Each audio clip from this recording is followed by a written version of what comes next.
Dans ce journal, les conclusions du 5e sommet Union africaine-Union européenne à Abidjan. On retient comme principal point de la déclaration conjointe la création d'une force spéciale pour lutter contre les trafiquants des humains. Également dans ce journal, la commémoration de la naissance du prophète Mohamed. Les fidèles musulmans du Burkina Faso célèbrent Maouloud dans la prière et l'adoration. Sécurité, paix, solidarité et tolérance sont des thématiques au centre de la grande prière à la grande mosquée de Ouagadougou. Bonjour, bienvenue aux actualités de la mi-journée sur la télévision du Burkina. Un très bon appétit si vous êtes à table et une bonne fête de Mouloud à tous les fidèles musulmans. Cela dit, le 5e sommet Union africaine-Union européenne à Abidjan accouche d'une déclaration conjointe des 83 dirigeants réunis en Côte d'Ivoire. Le principal point de cette déclaration, la création d'une force spéciale pour lutter contre les trafics des humains, comme c'est le cas en Libye. D'autres déclarations majeures sont à retenir et concernent essentiellement la jeunesse, la formation, la gouvernance ou encore l'emploi. Un mécanisme de suivi donc, de ces résolutions en vue d'élaborer une feuille de route à l'UA et à l'UE a été mis en place. Dramane Guinée. 2 représentants africains et 2 de l'Europe ont animé cette conférence de presse de clôture du 5e sommet Afrique-Europe. Le sommet d'Abidjan a lancé l'urgence d'intervenir en Libye pour libérer les migrants du guêpier humain. Là, la première action concrète vient du Maroc.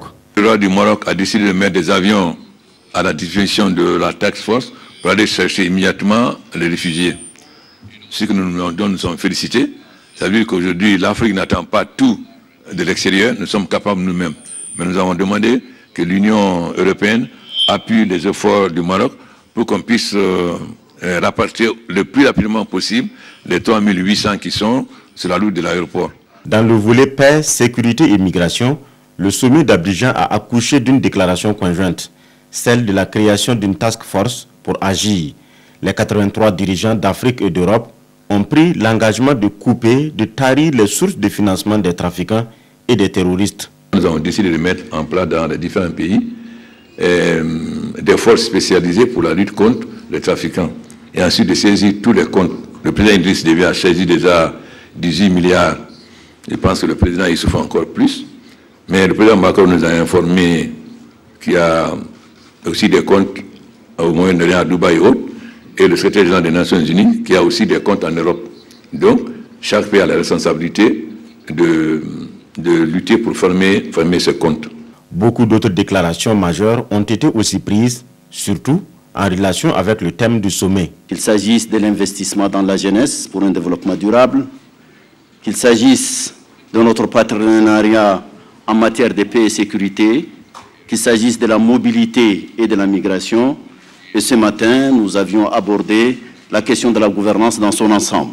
Le sommet Afrique-Europe d'Abidjan s'est achevé à la grande satisfaction de tous et la détermination est ferme pour que les engagements pris soient honorés avant le prochain sommet. Et le président du Faso, en marge donc de ce sommet à Abidjan, a pris part à une réunion restreinte sur la situation politique au Togo. Le déploiement rapide de la force du G5 Sahel a aussi réuni les membres de ce groupe et leurs partenaires. Et Rochma Christian Kaboré s'exprime sur les différentes rencontres à son retour à Ouagadougou, Dramane Guinée. Parallèlement aux travaux du 5e sommet Afrique-Europe, le président du Faso a pris part à une réunion sur la situation politique au Togo. Sur cette question, les discussions sont programmées pour le prochain sommet de la CEDEAO au Nigeria. Nous avons simplement écouté un compte rendu qui a été fait donc par le président de la République du Ghana, qui conduit une sorte de médiation entre les différents camps. Et nous avons prévu de nous retrouver donc à Abuja lors du sommet de la CEDEAO pour finaliser les discussions donc, sur cette question. La question de la sécurité dans la bande saharienne a aussi fait l'objet d'une rencontre entre les pays membres du G5 Sahel et leurs partenaires. À cette réunion, l'urgence du déploiement des troupes antiterroristes était sur la table. C'est une préoccupation qui a été prise en compte, étant entendu que depuis que nous parlons de la mise en place de cette force, on reste toujours à l'état de, je dirais, de la parole et non de l'action. Donc il faut que très rapidement, les structures soient mises en place et que cette force conjointe puisse connaître son caractère opérationnel sur le terrain. Donc là également, ça a été un échange qui a été fructueux. Des travaux du sommet jusqu'aux réunions restreintes, en passant par des audiences, ce sont 48 heures bien chargées pour le président du Faso. Agenda chargé, mais objectif atteint selon Roch-Marc Christian Kaboré. La conférence s'est bien passée puisqu'il y a eu d'abord la conférence ministérielle, il y a eu une conférence également des jeunes eux-mêmes d'Europe et d'Afrique qui se sont également réunis. Et c'est au terme donc de l'ensemble de ces travaux que, je dirais, la déclaration finale a été adoptée. Pour une fois, au terme de ce sommet, il a été décidé de mettre en place un mécanisme de suivi des résolutions. Un mécanisme qui, en 3 mois, doit proposer un plan d'action à l'Union africaine et à l'Union européenne. Célébration de Maouloud au Burkina Faso, la communauté musulmane commémore la naissance du prophète de l'islam sur fond de sensibilisation sur la paix et la sécurité dans le pays. Les fidèles musulmans du quartier Hamdalaye à Ouagadougou ont commémoré la naissance du prophète Mohamed autour du cheikh Aboubakar Doucouré. Une nuit de prière et d'adoration couronnée par des bénédictions pour les nombreuses personnalités venues du Burkina Faso et de l'étranger. Le cheikh Doucouré exhorte les fidèles à se départir de tout mal et observer les préceptes de l'islam pour exceller dans le bienfait, l'entente et la solidarité. Les temps forts de cette nuit de prière avec Gilles Dasda, Ismaël Diloma Sirima. La fête du Mouloud célébrée avec ferveur dans le quartier Hamdalaye de Ouagadougou. Les fidèles musulmans sont venus des 4 coins du Burkina et de 8 autres pays pour écouter le message du cheikh Aboubakar Doucouré. Un message censé guider les fidèles sur les traces du prophète Mahomet.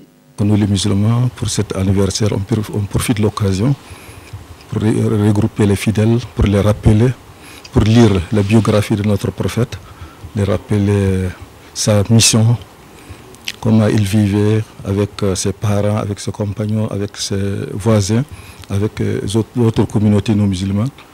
Donc, parce que bon Dieu nous a dit dans le Coran qu'il est un exemple pour nous.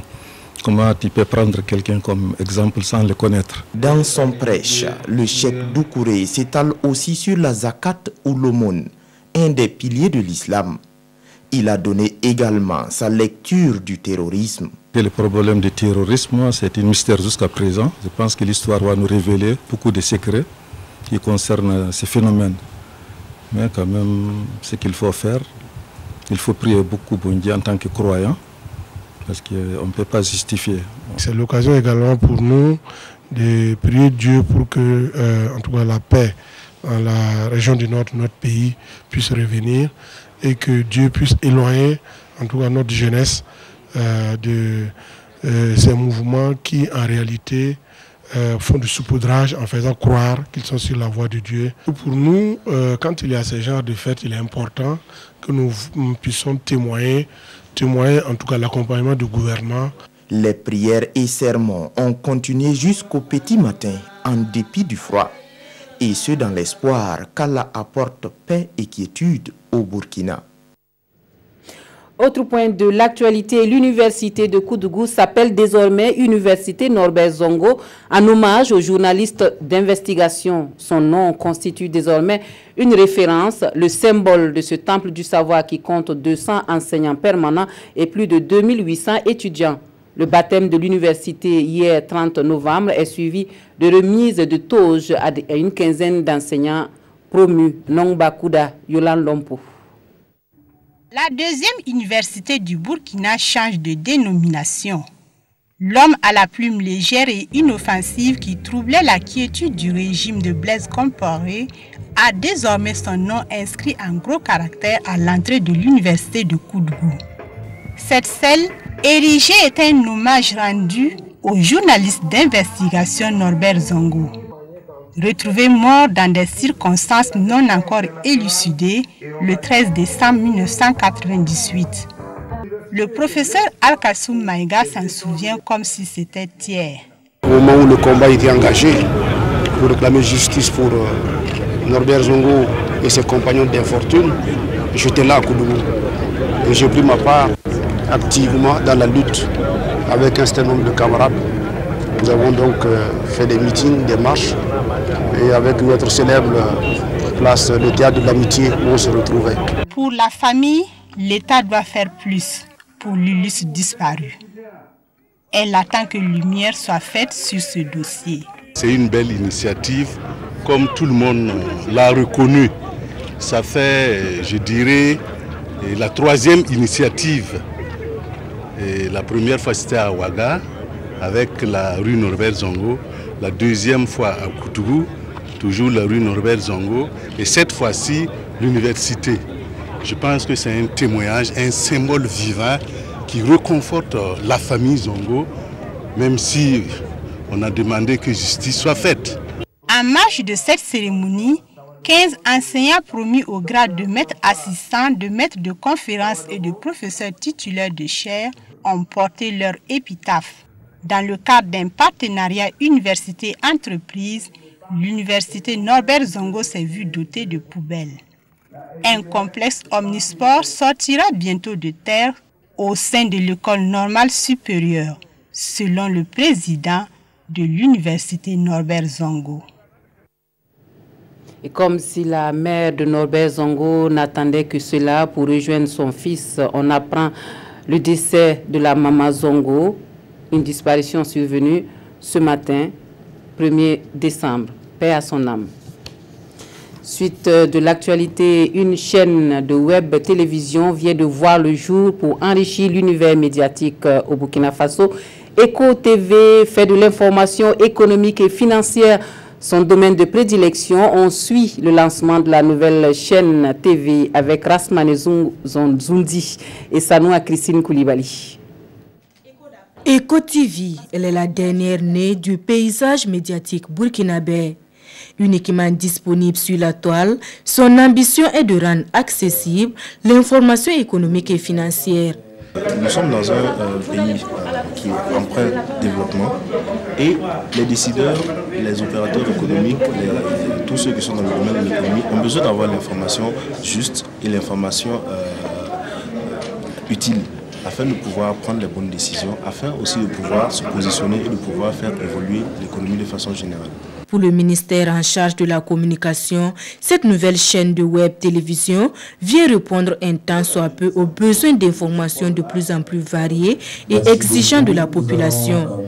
Ça élargit l'horizon médiatique au Burkina Faso, ça consolide l'espace médiatique et l'espace de la liberté d'expression. Ça diversifie les sources d'information et c'est davantage plus réconfortant pour un ministère comme le ministère de la Communication. Eco TV vient compléter une gamme de produits médiatiques déjà proposés par le groupe Eco d'Afrique. Elle est disponible sur la plateforme www.ecodufaso.com.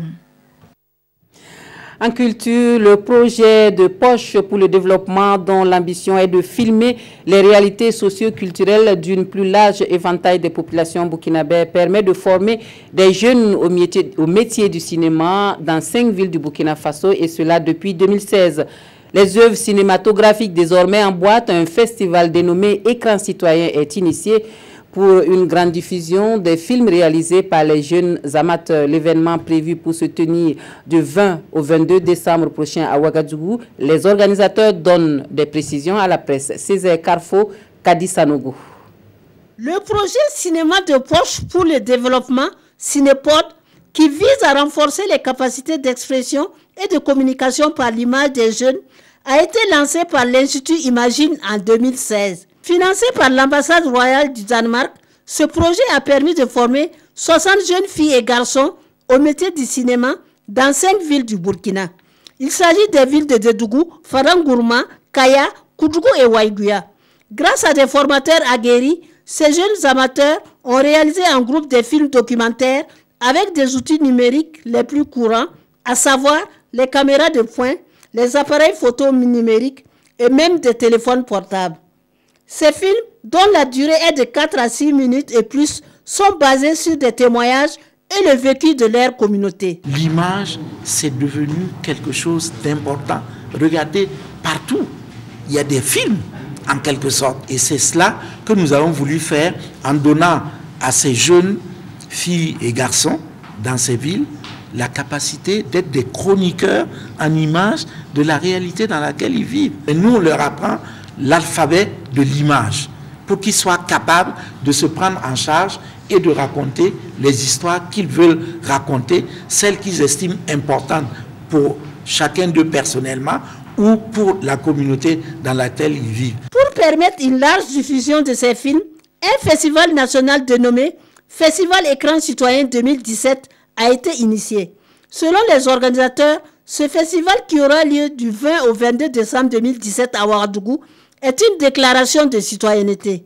C'est au total 10 films qui seront projetés au cours de cette manifestation. Un mot de l'actualité hors de chez nous. Arrestation en République démocratique du Congo des leaders d'opinion de l'opposition. Une interpellation pour non-respect d'une décision du gouvernement interdisant les manifestations. Et dans le camp de l'opposition, l'on dénonce plutôt une politique d'intimidation du régime en place.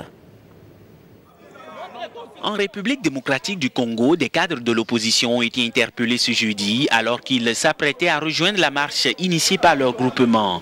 Une initiative qui n'a d'ailleurs pas eu le succès attendu. La police a fait usage de gaz lacrymogène pour disperser une centaine de sympathisants rassemblés devant la résidence du chef de l'opposition congolaise, Félix Tshisekedi, à Kinshasa, placé sous haute surveillance. Si la police évoque le non-respect d'une décision gouvernementale interdisant les manifestations, les opposants, eux, dénoncent une politique d'intimidation du régime de Joseph Kabila. Pas question pour eux de fléchir. Ça va, papa? Si nous attendons l'alternance avec M. Kabila dans les élections, il n'y en aura jamais. Il n'y aura jamais des élections ici en RD Congo. L'opposition en RDC et des mouvements citoyens devraient descendre dans la rue ce jeudi pour exécuter ce qu'ils appellent la marche de la colère.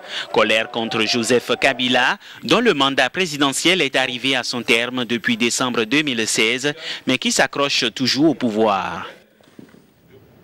Et puis sport pour refermer ce journal. L'on joue ce week-end la 8e journée du Faso Foot avec, entre autres oppositions, Rail Club du Kadiogo contre Asfa Yenenga. Dès ce vendredi à 15h30, l'Union sportive de Ouagadougou prend la température du Santos FC au stade municipal Issoufou Joseph Konombo.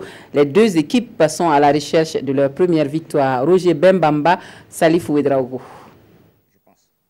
Iso Santos, c'est le duel des équipes qui n'ont pas encore signé la moindre victoire cette saison.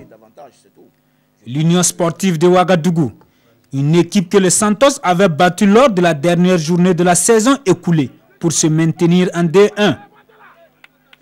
Et pour ce face-à-face, l'équipe des Angouetins compte rééditer cette performance qui sonnera comme un déclic. Le déclic, c'est la victoire, c'est ce qui nous manque. Peut-être c'est ce qui fait que souvent, il y a un petit doute qui s'installe dans la tête, un peu tout et tout. Mais c'est ce doute qu'on doit chasser. Actuellement, nous sommes en manque de points. Donc, on va aller pas à pas. Nous allons chercher à gratiner les points. Et puis après, parler d'objectifs. Chez les Aigles de l'Arlé, l'on veut arrêter les nuls et signer la première victoire de la saison. On n'a plus besoin de nuls. C'est le mental maintenant qui va faire la différence demain. C'est psychologique. On a beaucoup de travail et ils ont compris. Vraiment, on souhaite à ce que ça marche, puisque c'est déjà travail. Et j'ai la foi que ça ira.